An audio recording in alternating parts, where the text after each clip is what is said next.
आपण बघत आहात एकेपी न्यूज मराठी। आपला आवाज आपली ताकद। सबस्क्राइब करा, शेअर करा, लाईक करा। AKP news Marathi.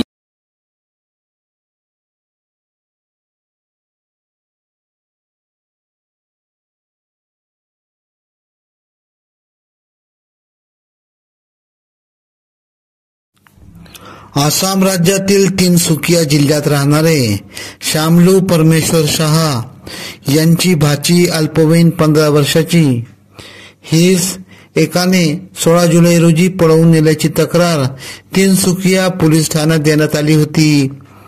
त्या मुलीस मुंबई येथे रेल्वेने घेऊन गेल्याचे समजल्यावर याबाबत नाशिक रोड रेल्वे सुरक्षा बल, रेल्वे पोलीस यांना माहिती देण्यात आल्यावर जीआरपी व आरपीएफ पोलिसांनी 18 जुलै रोजी दिब्रुगड रेल्वे गाडीतून मुलीस ताब्यात घेतले।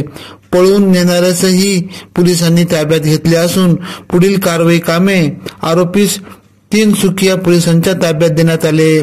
सदरची कामगिरी सहाय्यक पोलीस निरीक्षक सचिन बनकर यांच्या मार्गदर्शनाखाली सहाय्यक पोलीस निरीक्षक संतोष उफाडे, शैलेंद्र पाटील, राज बच्छाव, सुभाष काळे, रेल्वे सुरक्षा बलाचे नवीन कुमार सिंह, दिनेश यादव, मनीष कुमार, सागर वर्मा, के यादव, जुनाली हजारिका यांनी केली।